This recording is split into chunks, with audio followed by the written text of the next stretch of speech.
She is an inventor, an author, a scientist, an engineer, and an experienced feminist. And she's only 15 years old. She won the Discovery Education 3M Young Scientist Challenge in 2017 and was recognized on Forbes 30 Under 30 for her incredible innovations. She was selected as Time's first ever Kid of the Year in 2020. Welcome, Geetanjali Rao. Thank you. Thank you so much for having me. I'm so excited that you're here, and I have to say, and I know this is belated, but I have to say happy Diwali. Because yesterday was Really? Diwali, which is really important for South Asians around the world, especially South Asian Americans as well, who celebrate. So, welcome and thank you for being part of this event with us. I Of have so many course. questions for you. And I have to say that at some point, I'm going to probably burst out because I definitely know that I have told my kids when you won Time Kid of the Year that I want to work for you one day. So I feel like I'm sort of interviewing my future boss here, which is really exciting. But the first thing I wanted to ask you, Geetanjali, is how you come about discovering the things that you discover. You see a problem and you want to fix it. And that all comes Right. down to curiosity. So, can you tell us a little bit about how you first discovered curiosity when you were younger, and how did you develop that curiosity as you started to invent? Yeah. So I think the best way to start this is that I was that kid that you name it, I did it. I was involved in basically everything a human could possibly do.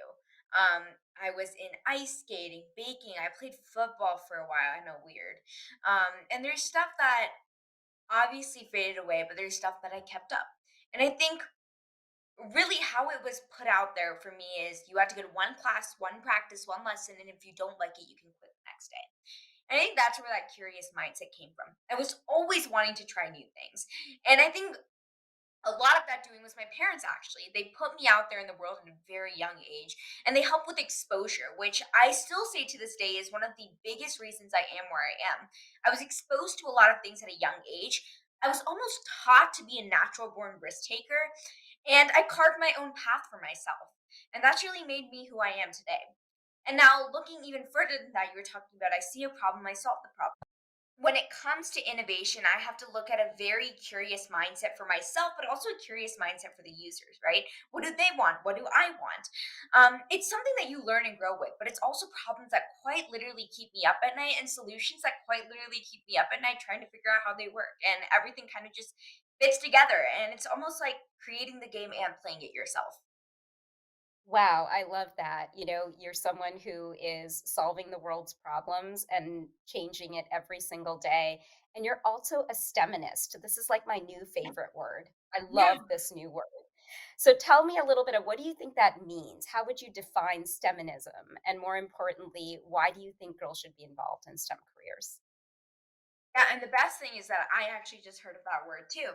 So I think really what I've learned from in STEMinism is it's any female, especially in the fields of science, technology, engineering, and math, and especially in male dominated fields, who see a lot of these issues of being underrepresented and go out there and make an effort. And I think really what I've recognized as a STEMinist, as I like to portray myself now, is yes, there are going to be times where, my the way I look speaks for itself. I am 15 years old, I am a female, and I am South Asian. All of which you don't necessarily see together when you think of scientist, right? Or engineer. And really, what I've learned out of this is yeah, that you're not going to see anybody else like you. But by being that one person in the room that looks like that, I'm a trailblazer for everyone else out there who may not have the same opportunity.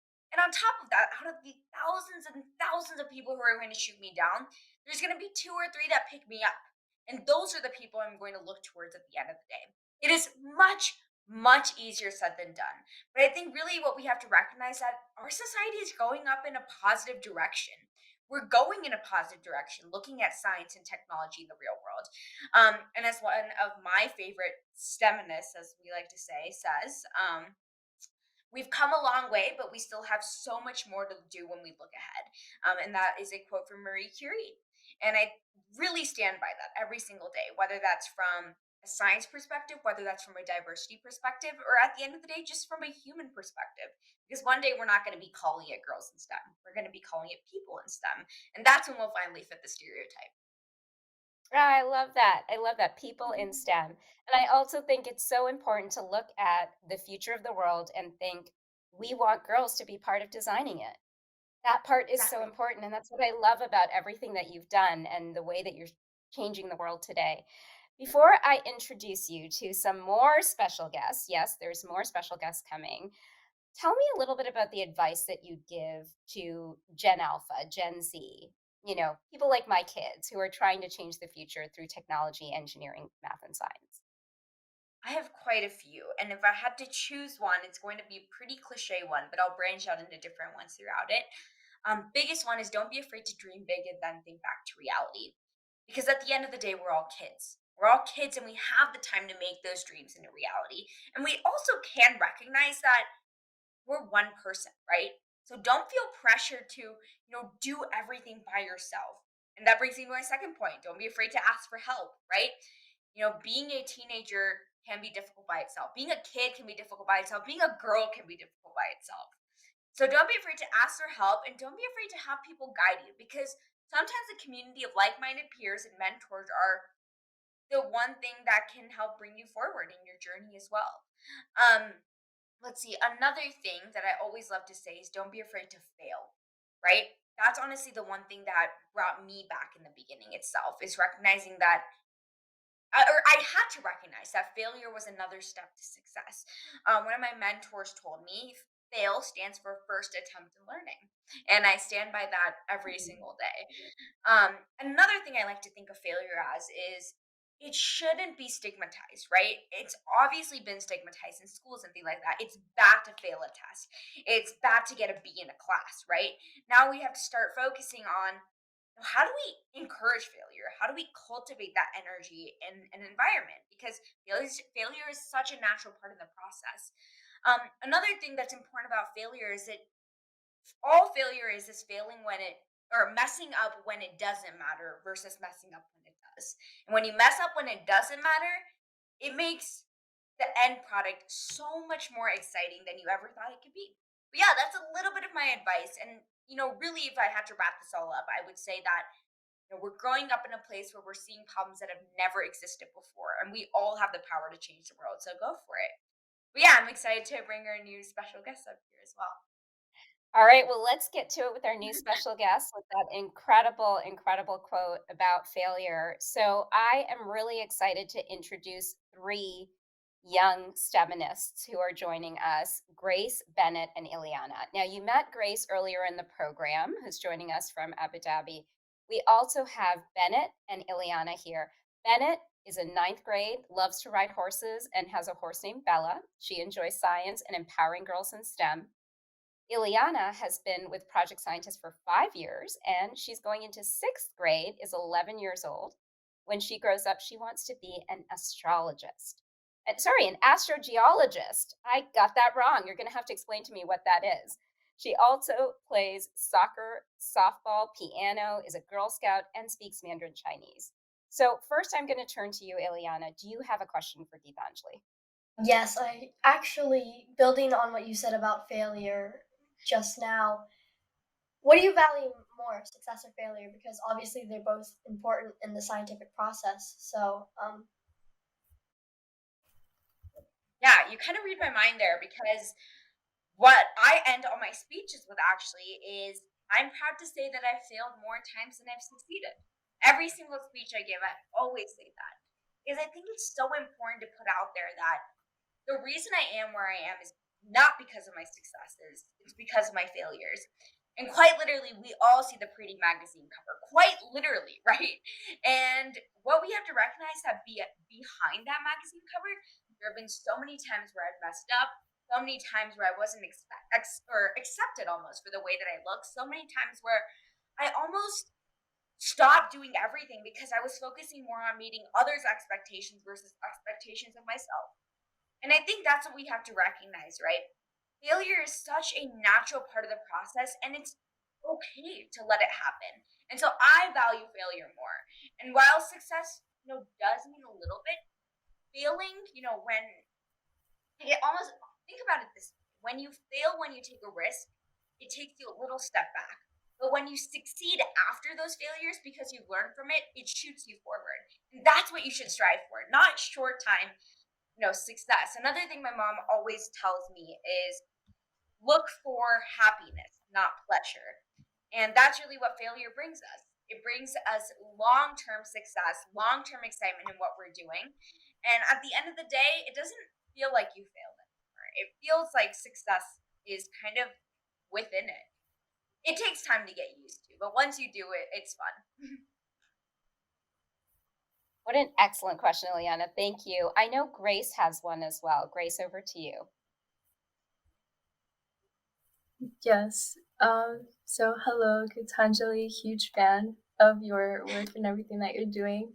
And my question for you would be, what changes can we make to the educational system in order to increase student success in STEM? Yeah, you saw me sit back there because that is one of the topics I could rant for days about. The education system, right? The biggest thing that I've recognized in the education system is I think we need to get the elephant out of the room and say that we have not changed the education system in the past 50 to 100 years. And it's really taken us a whole pandemic to shift from, school in person to virtual, right? And even that was a struggle. And I think the first thing that we need to recognize that is that it's okay to change. Everyone needs to recognize that. Change is okay, right? Even I need to recognize that at times. I think another big thing, few things in the education system, we need to start focusing more on real world skills, which means innovation and problem solving and critical thinking. So less of getting an A on math test and more of getting an A in life. And obviously, I'm assuming you girls would like that because I'm a really bad test taker too. So, yeah, and by being here, I can tell that all three of you are problem solvers and innovators, right? And so you would much rather have real world experience in a school, I'm assuming, much more problem based learning. And that's exactly what I'm hoping to give to students as well. Now, another segment that we could take with this question is education inequality, right? There's so many people across the world who don't have access to education, especially girls, right? I've worked with multiple schools in Afghanistan with tons and tons of girls. And what I've learned from that as well is it's not about the lack of drive and motivation. It's just about the lack of resources availability. And the best way we're going to solve that is by the word that we have all been fearing for the past year, virtual learning, right? Zoom and other platforms can help connect more privileged schools and communities to ones that are underprivileged and may not have the same opportunities. So make that call in school, right? See, hey, can we connect with a school in Mexico today? Maybe Belize the next day, maybe India the next day. See how they can shadow our classes. I go to a STEM school, so we've done a little bit more of these where we're learning more about other countries and they shadow in our classes and they sit in. It's almost like a mutualistic learning experience. But imagine if every single school did that one day. Imagine we could probably get rid of the education inequality crisis once and for all. And that really is the goal at the end of the day, isn't it? I love that. I also love the idea of technology being the great equalizer globally. What a terrific way to sum up that answer. Now, I want to move to you, Bennett. I know that you have a really interesting question also about equity. Yeah, so this is sort of building on a question you answered previously, but there are more women in STEM than ever before, but very few female CEOs of STEM companies. And how do you think Gen Z can change this?